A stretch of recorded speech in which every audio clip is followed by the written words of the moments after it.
नमस्कार, arise news में आपका स्वागत है। तो पेश है आज की अहम खबरें। बिहार में पंचायत चुनाव को लेकर राजनीतिक तापमान उफान पर है। एराई न्यूज अपने दर्शकों को पंचायत दर पंचायत ग्राउंड रिपोर्ट दिखा रहा है। इसी क्रम में आज हम पहुंचे सीवान जिले के महाराजगंज प्रखंड की पोखरा पंचायत, जहां लोग आज भी विकास को तरस रहे हैं। पंचायत में सड़क, पानी जैसी मूलभूत सुविधाओं तक का घोर अभाव है। पंचायत में विकास को लेकर एराई न्यूज करेस्पॉन्डेंट महराज अहमद सिद्दीकी ने समाज सेवी, आरएसएस के समर्पित कार्यकर्ता और पोखरा पंचायत के भावी मुखिया प्रत्याशी उपेंद्र तिवारी से खास बातचीत की। स्वागत है आपका एराइज न्यूज लाइव में। पंचायत चुनाव को लेकर के सियासी सरगर्मी प्रारंभ हो चुकी है। राजनीतिक तापमान भी बढ़ता जा रहा है। 5 वर्षों का बहुमूल्य समय जनता जनार्दन ने जिस उद्देश्य, जिस मकसद से अपने पसंदीदा प्रत्याशी को दे करके प्रतिनिधि निर्वाचित किया और सरकार ने जिस तरह से विकास योजनाओं में खजाना खोल दिया है, इसका धरातल पर कितना सदुपयोग हुआ है, इसकी तहकीकात हम ग्राम पंचायत राज पोखरा में आज कर रहे हैं। और हमारे साथ भावी मुखिया प्रत्याशी जो राष्ट्रीय स्वयं सेवक संघ के प्रशिक्षण से गुजर चुके हैं और आरएसएस के समर्पित कार्यकर्ता है, क्षेत्र के लोकप्रिय प्रतिष्ठित समाज सेवी हैं और जनता जनार्दन के बीच में लगातार अपनी उपस्थिति रखते हैं, उपेंद्र तिवारी जी हैं। आइए जानते हैं कि उपेंद्र तिवारी को पंचायत पोखरा की सम्मानित जनता ने अगर अपना बहुमूल्य मत दे करके सर्वोच्च संवैधानिक गरिमामय पद पंचायत के प्रधान या मुखिया पद पर निर्वाचित किया, तो इनकी हार्दिक अभिलाषा क्या है विकास को लेकर के। बहुत बहुत स्वागत है। मेरा हार्दिक अभिलाषा है कि जो भी सरकार के पैसा आ रहा है 100% जनता तक पहुंचे। आज जो भी सरकार का पैसा आ रहा है, मुखिया जी लोग या कोई भी जनप्रतिनिधि लोग हैं, वो अपना विकास कर रहे हैं, जनता का विकास पीछे छूट जाता है। मेरा अपना सोच है कि अगर जनता हमें मुखिया पद देती है तो मैं जनता का 100% कार्य जरूर करूंगा। वृद्धा पेंशन हो, इंदिरा आवास हो, राशन कार्ड हो, इस सब किसी चीज में भ्रष्टाचार नहीं होगा मेरे मुखिया होते हुए। मैं जनता के लिए समर्पित एक कार्य करता हूं। मैं चाहता हूं कि जो भी नल जल योजना है, आप लोग देख रहे हैं कि किस तरह के धरातल पर है, किसी को पानी नहीं मिल रहा है। हरियाली वाला भी जो नीतीश जी का कार्यक्रम चला था मुखिया जी लोग के सहयोग से, वो भी समाज के लोग देख रहे हैं कि ऐसा विकास वो लोग कर रहे हैं। तो मेरा ये कहना है कि मैं अपनी जनता से अपील करूंगा कि आप एक बार हमें मुखिया बनाइए और 100% काम लीजिए हमसे।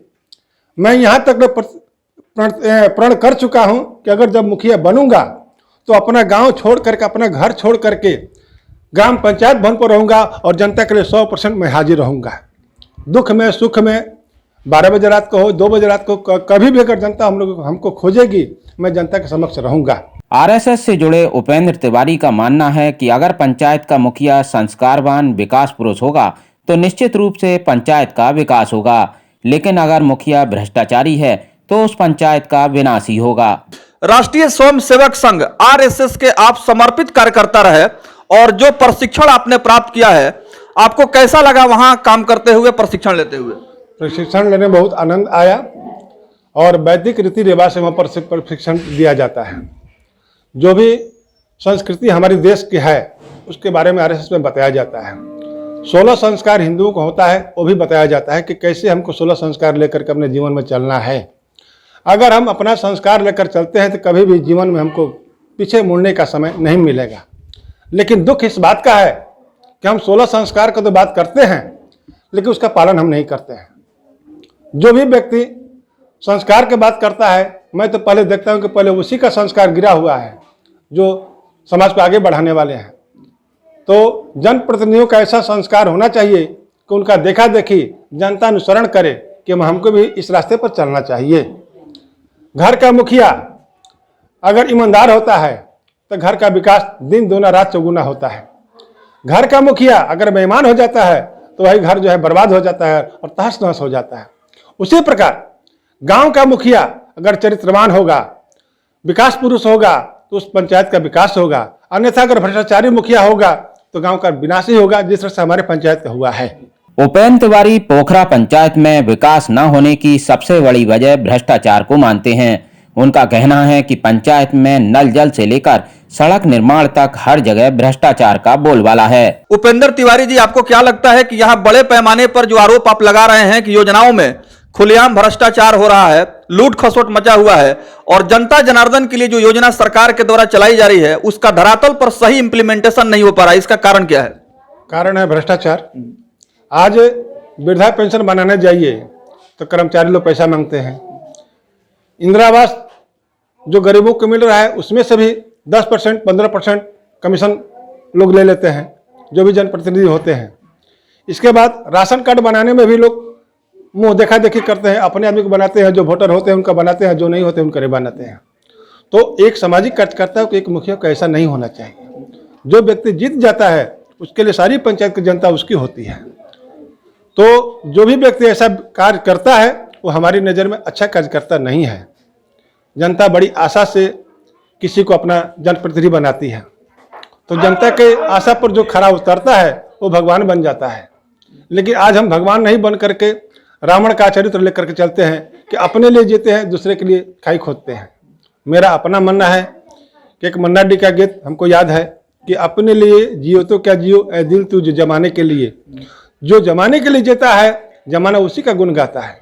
उपेंद्र तिवारी कहते हैं कि अगर पोखरा पंचायत के लोगों ने उन्हें मुखिया के रूप में चुना तो वो पोखरा को आदर्श पंचायत बनाएंगे, जहां बच्चों के लिए शिक्षा होगी तो युवाओं के लिए रोजगार, साथ ही पंचायत में आम लोगों के लिए सभी मूलभूत सुविधाएं मुहैया होंगी।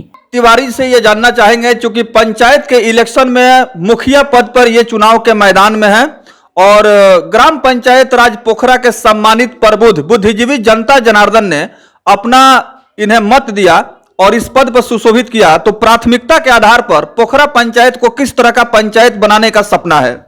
आदर्श पंचायत मेरी प्राथमिकता है। आदर्श पंचायत मेरा यह भी मानना है कि जब अपने पंचायत का रोड और नाली इतना मजबूत बने कि 100 वर्ष तक किसी को सोचना न पड़े। बेकारी दूर करने के लिए मैं सोचा हूं कि अपने पंचायत में एक IIT कॉलेज खोलने का, जिससे हमारे गरीब बच्चे जो हैं मैट्रिक के पास बाहर नहीं पढ़ पाते हैं, इंटर BA नहीं कर पाते हैं, उनके लिए IIT कॉलेज जरूरी है कि हमारे गांव के लड़के, हमारे पंचायत के लड़के उसमें जा करके पढ़ाई करें, काम सीखें और उनका कैंपस सिलेक्शन होकर के नौकरी करें। लफड़ाबाजी कैसे बढ़ता है? जब हमारे बच्चे बेकार रहेंगे तभी तो आवारागर्दी करेंगे, जब बेकार नहीं रहेंगे तो आवारागर्दी होगा कैसे? इसलिए भ्रष्टाचार को बंद करने के लिए लड़कों को, बच्चों को रोजगार देना अति आवश्यक है। जी, सरस्वती पूजा की तैयारी हो रही है और उपेंद्र तिवारी ग्राम पंचायत राज पोखरा से भावी मुखिया प्रत्याशी हैं। यहाँ के सम्मानित जनता को क्या अपील करेंगे, क्या शुभकामना देंगे पर्व त्योहार के मौके पर? सरस्वती पूजा का शुभारंभ हो चुका है, बसंत पंचमी आ चुकी है, तो माँ सरस्वती की पूजा करने के लिए आदमी को सक्षम होना चाहिए। माँ सरस्वती से मैं जरूर प्रार्थना करूँ कि हमारी सम्मानित जनता को इतना सद्बुद्धि दे कि आने वाले समय में एक अच्छे संस्कारवान मुखिया का निर्माण कर सके, चुनाव कर सके। पोखरा पंचायत की जनता आगामी पंचायत चुनाव में किसे अपना मुखिया चुनेगी ये तो समय बताएगा। हालांकि पोखरा की जनता के पास जहां वर्तमान मुखिया के कामकाज का हिसाब है तो वहीं दूसरे विकल्प भी। एआरआई न्यूज के लिए सीवान की पोखरा पंचायत से महराज अहमद की रिपोर्ट।